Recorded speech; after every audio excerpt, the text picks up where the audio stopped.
Everyone, welcome to my Guddu educational GS classes. इस चैनल पर सभी गवर्नमेंट एग्जाम का तैयारी करवाया जाता है। अगर आपको मेरा वीडियो पसंद आता है तो लाइक, शेयर एंड सब्सक्राइब करें। इस वीडियो में रेलवे, एनटीपीसी, टीसी, टीटी का क्वेश्चन पेपर पर डिस्कशन करेंगे। चलिए, क्वेश्चन नंबर फर्स्ट, हाल ही में अंतर्राष्ट्रीय क्रिकेट परिषद के अध्यक्ष कौन बने हैं? ऑप्शन नंबर ए में Ravi Shastri, option number B में Wasim Akram, option number C में Greg Barker, option number D में जय शाह। तो बताइए, आप लोगों के पास 3 सेकंड आ देता हूँ फ्रेंड। चलिए कमेंट बॉक्स में बताइए इसका करेक्ट आंसर क्या होगा।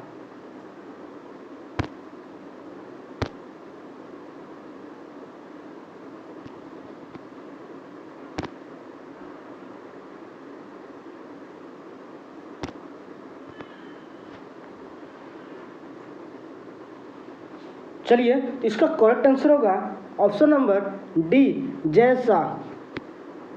क्वेश्चन नंबर 2, हाल ही में वैश्विक सम्पत्ति मूल्य सूचकांक में कौन शीर्ष पर रहा है? ऑप्शन नंबर ए में दुबई, ऑप्शन नंबर बी में दोहा, ऑप्शन नंबर सी में मनीला, ऑप्शन नंबर डी में मुंबई। तो बताइए कमेंट बॉक्स में इसका करेक्ट आंसर क्या होगा। चलिए, बहुत ही भी इंपॉर्टेंट क्वेश्चन आंसर है।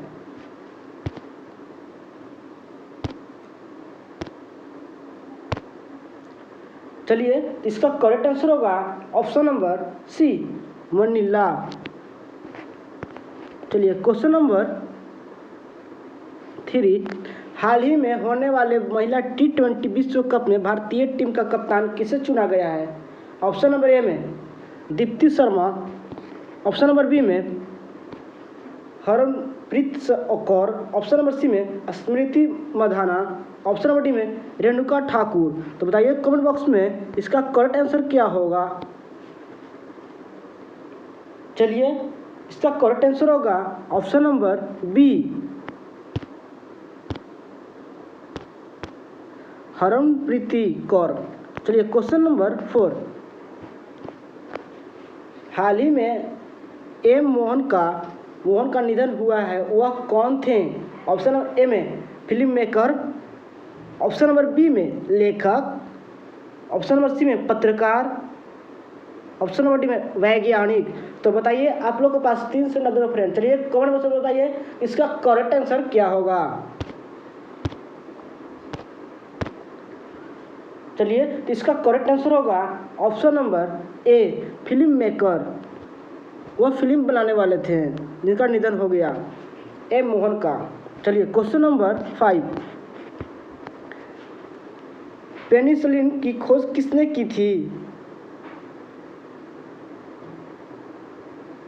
ऑप्शन नंबर ए में Edward Jenner, option number B में A Fleming, option number C में Ian Fleming, option number D में रूई पासवर्ड। तो बताइए कमेंट बॉक्स में इसका करेक्ट आंसर क्या होगा।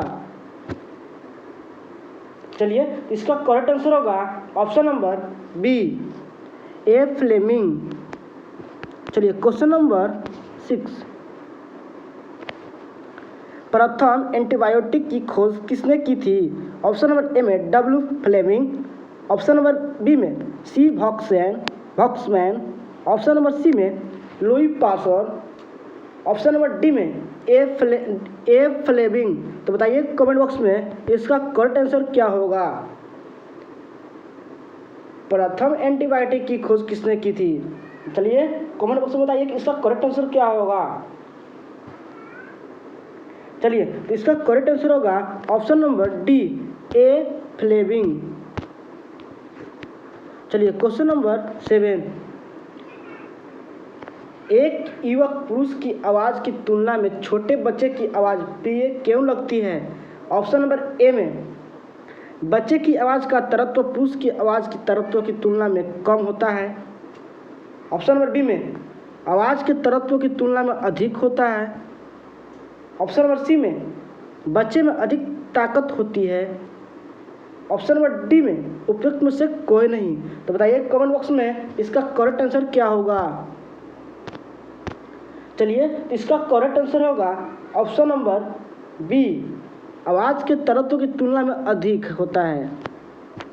क्वेश्चन नंबर 8, पुरुषों की अपेक्षा महिलाओं की आवाज़ आर्थिक तीक्ष्ण होती है क्योंकि महिलाओं की आवाज़ का ऑप्शन नंबर ए में आयाम कम होता है, ऑप्शन नंबर बी में आयाम अधिक होता है, ऑप्शन नंबर सी में तरत्व कम होता है, ऑप्शन नंबर डी में तरत्व अधिक होता है। तो बताइए कमेंट बॉक्स में इसका करेक्ट आंसर क्या होगा।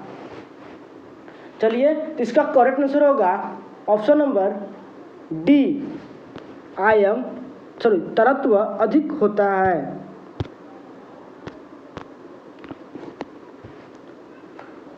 क्वेश्चन नंबर 9, ध्वनि के किस लक्षण के कारण कोई ध्वनि मोटी या पतली होती है। ऑप्शन नंबर ए में तीव्रता, उसको बोलते हैं इंसेंटी, ऑप्शन नंबर बी में तरत्व, उसको बोलते हैं इसमें पिच, ऑप्शन नंबर सी में गुणता, उसको बोलते हैं क्वालिटी, ऑप्शन नंबर डी में इनमें से कोई नहीं। तो बताइए कमेंट बॉक्स में इसका करेक्ट आंसर क्या होगा।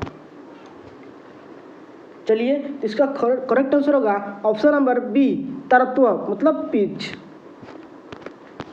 क्वेश्चन नंबर 10, ध्वनि की वह विशेषता जो एक मादा ध्वनि को नर ध्वनि से भिन्न करती है कि क्या कहलाती है। ऑप्शन नंबर ए में तरत्व, ऑप्शन नंबर बी में प्रस्थान, ऑप्शन नंबर सी में गुणता, ऑप्शन नंबर डी में प्रबलता। तो बताइए कमेंट बॉक्स में इसका करेक्ट आंसर क्या होगा।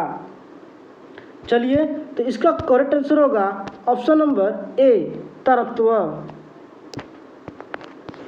चलिए, क्वेश्चन नंबर 11, नाभिकीय रिएक्टर में भारी जल का प्रयोग किस रूप में किया जाता है। नाभिकीय रिएक्टर में भारी जल का प्रयोग किस रूप में किया जाता है। ऑप्शन नंबर ए में मदक, ऑप्शन नंबर बी में शीतलक, ऑप्शन नंबर सी में परिरक्षक, ऑप्शन नंबर डी में नियंत्रक। तो बताइए कमेंट बॉक्स में इसका करेक्ट आंसर क्या होगा। चलिए, तो इसका करेक्ट आंसर होगा ऑप्शन नंबर ए, मदक। क्वेश्चन नंबर 12, पृथ्वी की आयु का निर्धारण निम्न में से किस विधि द्वारा किया जाता है। तो ऑप्शन नंबर ए में कार्बन डेटिंग विधि, ऑप्शन नंबर बी में जैव तकनीकी विधि, ऑप्शन नंबर सी में जैव घड़ी विधि, ऑप्शन नंबर डी में यूरेनियम। तो बताइए कमेंट बॉक्स में इसका करेक्ट आंसर क्या होगा। चलिए, तो इसका करेक्ट आंसर होगा option number D, uranium.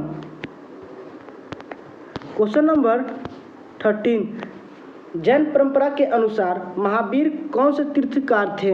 Option number A में पहले, ऑप्शन नंबर बी में 10वें, ऑप्शन नंबर सी में 18वें, ऑप्शन नंबर डी में 24वें।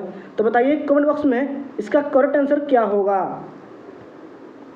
चलिए, तो इसका करेक्ट आंसर होगा ऑप्शन नंबर डी, 24वें।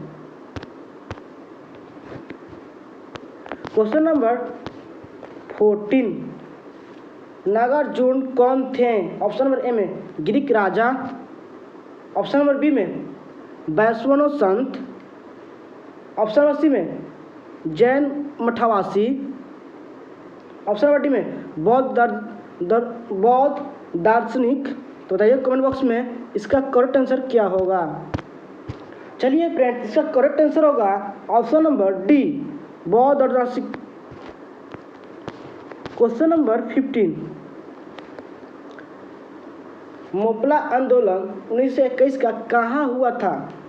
मोपला आंदोलन 1921 में कहाँ हुआ था। ऑप्शन नंबर ए में तेलंगाना, ऑप्शन नंबर बी में मालाबार, ऑप्शन नंबर सी में मराठावाड़, ऑप्शन नंबर डी में विदर्भ। बताइए कमेंट बॉक्स में इसका करेक्ट आंसर क्या होगा। चलिए, तो इसका करेक्ट आंसर होगा ऑप्शन नंबर बी, मालाबार। चलिए, क्वेश्चन नंबर 16, खैरवार आदिवासी आंदोलन कब हुआ।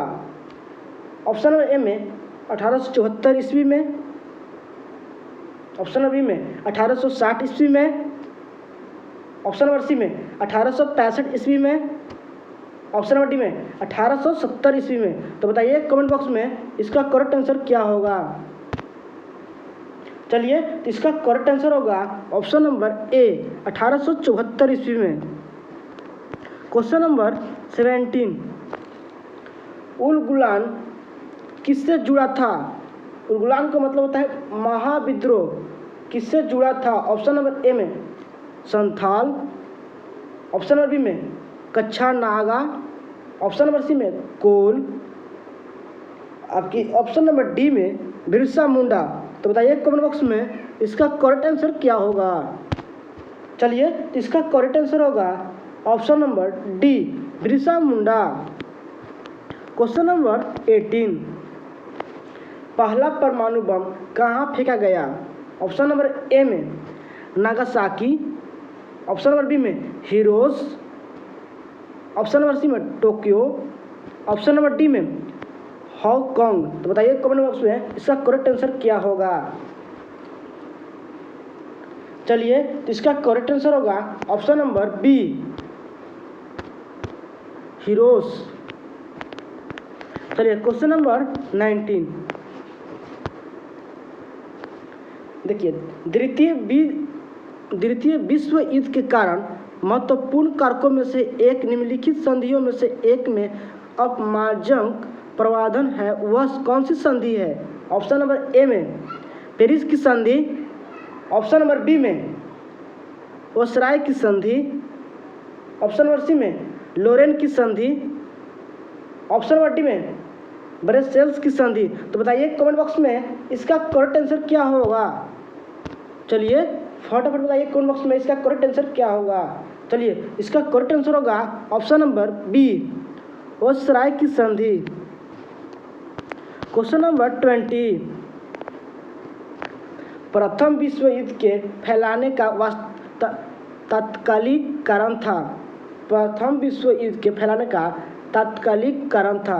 ऑप्शन नंबर ए में आर्चड्यूक फ्रांसीसी फर्डिसर की हत्या, ऑप्शन नंबर बी में लेनिन की कैदी, ऑप्शन नंबर सी में दुनिया पर हावी होने की अमेरिका की दुनिया पर हावी होने की अमेरिका की महत्वाकांक्षा, ऑप्शन नंबर डी में लॉयड जॉर्ज की अचानक मौत। तो बताइए कमेंट बॉक्स में इसका करेक्ट आंसर क्या होगा। चलिए, तो इसका करेक्ट आंसर होगा ऑप्शन नंबर ए आर्चड्यूक फ्रांसीसी फर्डिनेंड की हत्या। क्वेश्चन नंबर 21, द्वितीय विश्व युद्ध में ध्रुवीय शक्तियों कौन थे? ऑप्शन नंबर ए में Poland, Japan, Germany, option number B में Italy, Japan, Britain, option number C में Germany, Italy, France, option number D में जर्मनी, इटली, जापान। तो बताइए कमेंट बॉक्स में इसका करेक्ट आंसर क्या होगा। चलिए, तो इसका करेक्ट आंसर होगा option number D Germany, Italy, Japan. चलिए, तो इस तरह का वीडियो आप लोग कंप्लीट देखिएगा फ्रेंड। तो चलिए, कि ताकि आप लोग के सबसे पहले आप लोग के नोटिफिकेशन माध्यम सबसे पहले मोबाइल पर आप लोग को सबसे पहले पहुंच सके। चलिए, इस तरह का वीडियो को आप लोग लाइक सब्सक्राइब जरूर कीजिएगा।